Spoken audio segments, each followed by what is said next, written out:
On the updates of the West Philippine Sea, I'll be giving you the results, partial and unofficial. Not all the results yet. We have results from 3 of the 5 underwater drones or gliders that have been recovered or turned over to the Philippine Navy. The first one was recovered in 2022 July, Pasukin, Ilocos Norte. The second one was September of the same year, debris from a wave glider in Zambales, off the coast of Zambales. The third one, the most intact one, was in 2024, August in Cagayan. The fourth in Initaw, Misamis Oriental, last October 2024. And the last December, San Pascual, Masbate, the results of which are not yet in with us. The results of the first and the third indicate that from the physical description or level 1 forensics, level 1 focuses on the physical description, the weight, dimension, the color, any markings on the outside of the drone. The color was black. There were CTD sensors or conductivity, temperature, and depth sensors. They had AVS, acoustic vector sensors. Some of the components were available off the shelf. Some of the components had markings from China. Others had defaced markings to probably prevent reverse engineering or to hide the identity of the source. The third drone, CTD sensor, had external Chinese markings. The integrated chips inside were sanitized or were defaced. There was an iridium transceiver with serial number HWA Create. HWA Create is a company that focuses on defense, civil, government, and industrial solutions, the headquarters of which is in Beijing. There was a China Telecom SIM card. The information gathered focuses on bathymetric data. It also collects information on sound propagation underwater. All of this information have uses commercially, for scientific research, for academic purposes. They have also dual use for military use. The third drone that was recovered in Initaw, Misamis Oriental did not have an AVS sensor, but it had CTD, conductivity, temperature, and depth sensors. The battery assembly had markings, 18th Research Institute of China Electronics Technology Group, the CETG Corporation, or the China Electronics Technology Group Corporation, is a state-owned enterprise for civil-military integration of information technology. Likewise, the 18th Technology Group Research Institute of China, of the CETG, is the primary sub-company of the CETG when it comes to integrating civil and military research. CETG Corporation is also responsible for the BOIN, Blue Ocean Information Network, which is being used by the Chinese Communist Party in the South China Sea to study the underwater terrain. The information that BOIN uses has dual use purposes. They could also be used for military purposes. The report that we have mentions that there is a 55 to 80% likelihood that these underwater gliders or drones were made in China. They have the capability to receive, to store, to process, and to transmit data by satellite communications.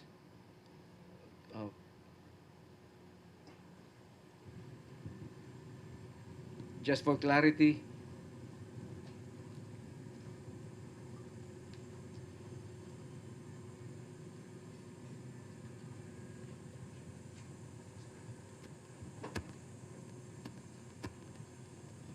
this is the third drone that was turned over to us from Cagayan.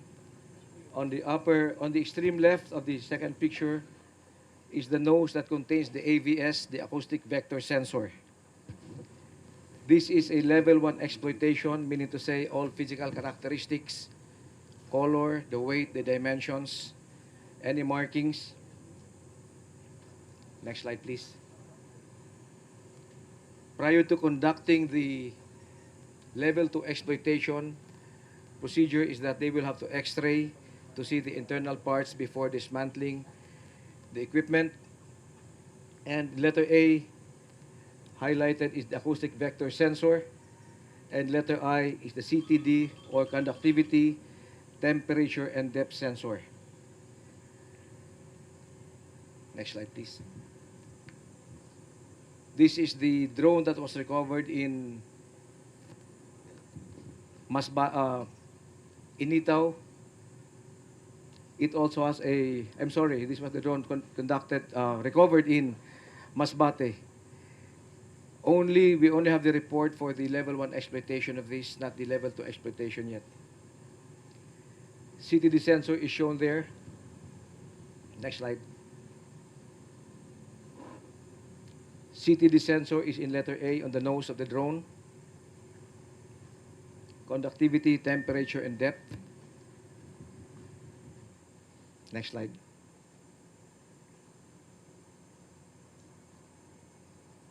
Slide number 6, pakikita lang.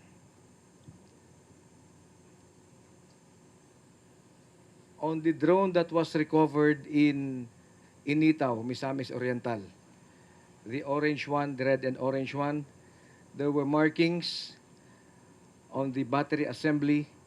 The upper picture are the markings, and when translated, it shows the 18th Research Institute of China Electronics Technology Group Corporation. Pakibaba mo ng konti.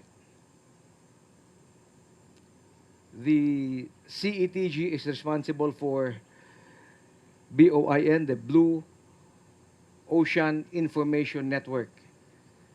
This Blue Ocean Information Network is used for scientific, economic, commercial research purposes, but this will have security implications considering that dual use of the information that they generate.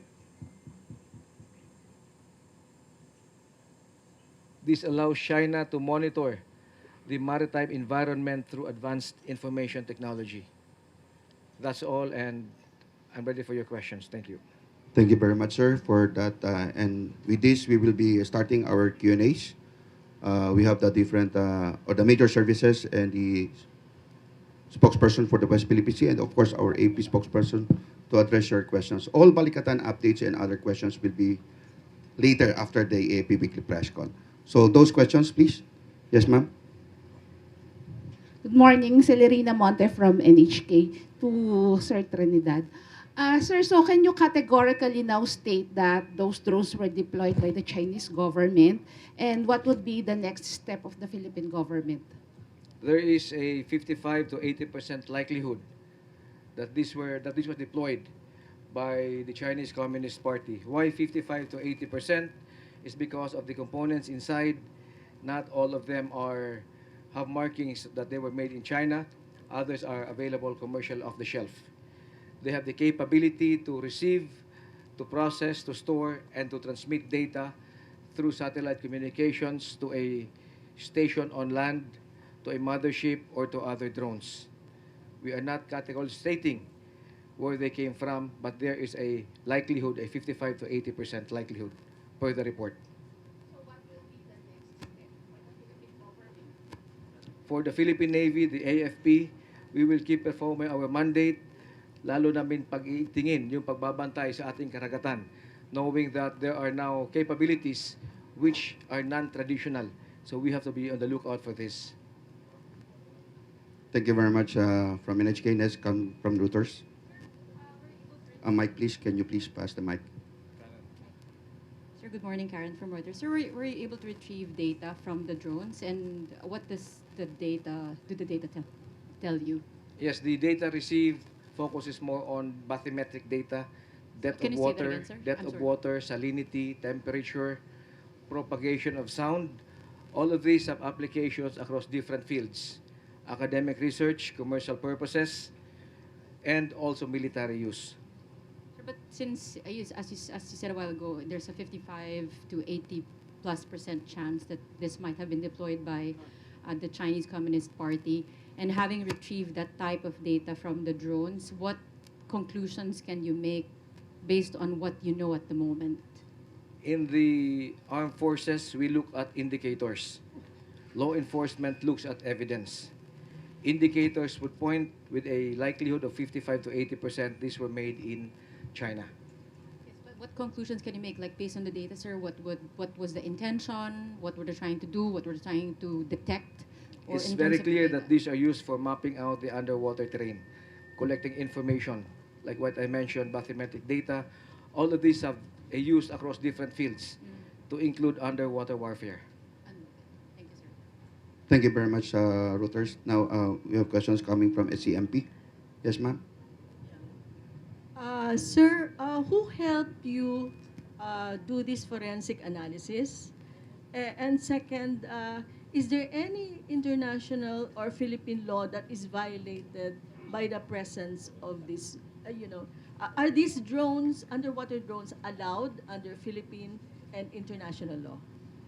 Part of the capability development of the armed forces is to partner with our ally and our other like-minded nations when it comes to capacity building.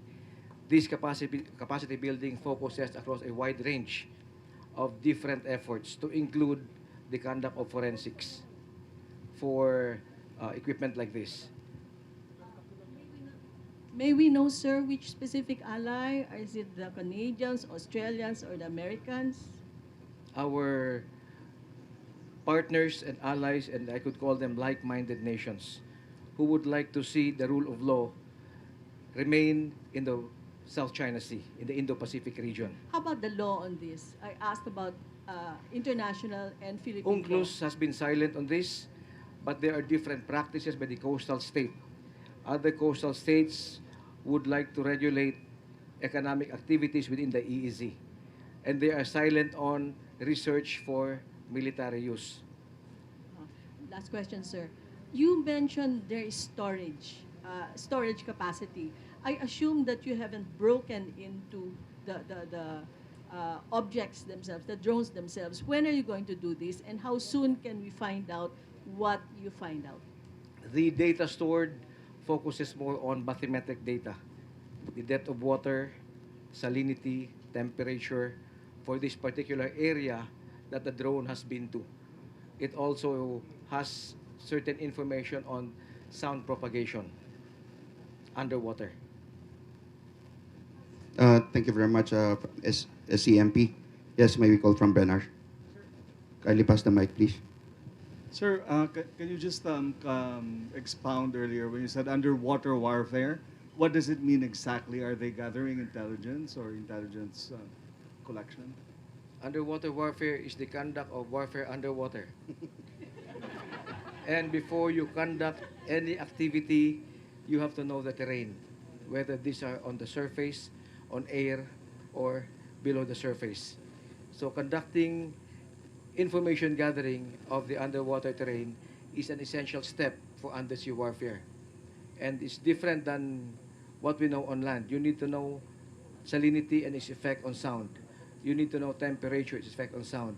You need to know how sound propagates underwater, depending on the depth, on the temperature, and other factors. Thank you very much. Any other questions for our Rear Admiral? Yes, sir, from AP. Please, the mic.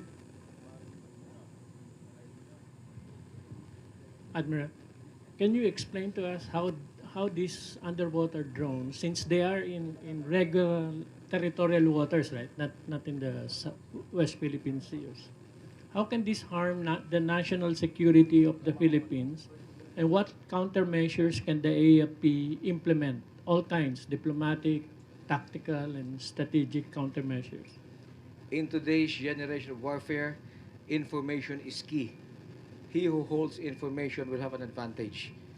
Any potential adversary who would like to harm our country would need to know the information not only on land, on air, but more importantly, since we are an archipelago, underwater information. These drones give them that information. The second question was,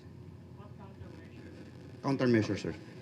all of these five, were turned over to us by our fishermen. And I would like to highlight them. They are an indispensable part of the comprehensive archipelagic defense operations that the AFP conducts. And I would like to give them a shout out sa ating mga kababayan na mga mangingisda. Maraming salamat sa tulong ninyo sa ating Philippine Navy, sa ating Armed Forces. Tuwing may makikita kayong kahina-hinala na ganitong kagamitan, ibigay alam kaagad sa otoridad. Whether Philippine Navy, Philippine Coast Guard, Philippine National Police, o kung sino man ang malapit sa inyo. I-secure nyo lamang, huwag nyong galawin, at ibigay alam. And we will get this to the right authorities for the appropriate action to be taken. Thank you very much, sir. Yes, a question? Yes, sir. Please. Yeah, please. Ayun, Admiral, pwede bang malinawan? Kasi parang may nabanggit ka na level 1 investigation pa lang to. Level 1 exploitation is what you see, the physical characteristics of the object. So ano to? Magkakaroon ba ng another levels of Yes, investigation? level 2. Level 2, Level 1 is looking at the physical dimension, the weight, the color, the markings, all the physical attributes. Level 2 is looking into the inside of it. So yung level 2 na conduct na rin natin? Yes, Na we yung have kanina. conducted level 2 for the first, the third, and the fourth drones. So conclusive na yung investigation natin dito, wala nang following analysis, so to say, sa mga drones na ito? We're waiting for the level 2 result of the fifth, the Fifth. one recovered in Masbate. Okay, thank you. Thank you very much, sir. Yes, sir. Please state the outfit. Jerome from Bloomberg, sir. Sir, yung 55 to 80, just to clarify that likelihood, for all the 5 drones na ba to? That is for number 3 and number 4. 3 and 4. Yeah. All right, I see. Have you had any contacts with China? Have you informed them of these findings, or are there any plans to act with the DFA on diplomatic protest or such? Thank you. The AFP maintains close coordination with the other government agencies, and we leave it up to them for the appropriate action. Thank you very much, sir. Sir, any other questions to our Admiral? Yes. Coming from Rappler. Hi, sir. Good morning. You mentioned na it was fisher folk who discovered these drones. Kumbaga, natisod lang, nakita lang nila yun. But does the Philippines have the capacity to actually check if there are similar devices traversing our waters currently? With the vast expanse of our maritime domain, we would need the information, the specific information, and be there at the right time, at the right place to be able to check. And part of our monitoring includes our fisher folks. If you notice, the first and the third were colored black. They have the acoustic vector sensors. They were designed not to be retrieved. While the fourth and the fifth, colored orange or red and yellow, these are designed to be retrieved. They don't have the acoustic vector sensors. The AVS are the more important information needed in undersea warfare. Sir, for further understanding lang, so kung baga, yung data na nakuha ng mga drone na ito, kung sino man ang nag-collect nito, kung kanino man na-transmit yung information, kung baga mas na-navigate ba nila yung tubig ng Pilipinas, yun ba yung implication nun? Not only navigation. Not only navigation, beyond navigation. Underwater warfare, propagation of sound, how to detect other threats underwater, how your weapon systems will perform underwater. These are all impacted by the depth of the water, by salinity, by temperature, and other factors. Thank you very much. Any other questions to our members? Yes, from Sir, good morning. Ano yung mga countermeasures, sir, on our part dun sa mga na-found na drones, sir? Yes, the first and foremost is involving our fisher folks in a whole of government approach, whole of nation approach. Yung ating mga fisher folks are dispersed all over the archipelago. Okay, thank you very much. Are there no other further questions? We have also from the members of the armed forces, and the major services to clarify matters. Yes, Rubina? Still, yes, sir? Sorry, sir. Pahabol lang. Sir, you mentioned earlier that we're monitoring it through our fishermen. So, are we admitting that right now the Armed Forces of the Philippines doesn't have the technical capability to monitor this kind of drones within our archipelago? Any modern armed force in the world will have a big capability gap in searching for this type of equipment, this type of drones. In as much as they are small, they are not designed to travel on the surface. It would take a good information report, right place and right time to be able to check them. Sir, another question. With regards to the third and fourth drone, which you mentioned earlier that has 50 to 80 possibility coming from 55 China. to 80% likelihood. Yes. So, ano yung nag-launch nito, sir? Is it from service vessels based on our assessment? Drones like these could be either be launched by air, by a mothership, or by a submarine. Now, depending on the configuration, we could rule out that this was launched by submarine in as much as the wings are fixed. This could have been airdropped, but more likely, this were dropped by a mothership. Thank you, sir. Any other follow-through to Rear Admiral Trinidad? Yes, Reuters, please, Karen.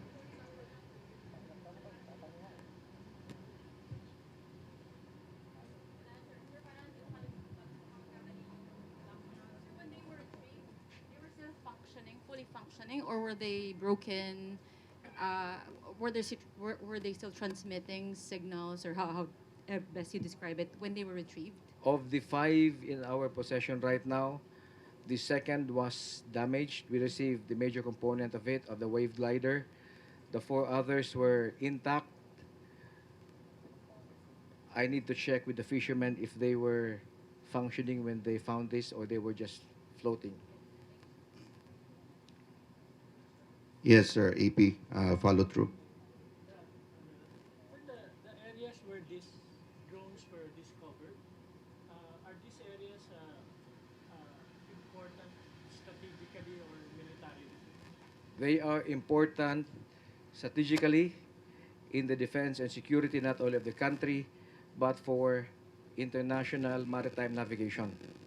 The first 3 were found up north, Pasukin, Ilocos Norte, Calayan Island, Cagayan, the coastal area of Zambales.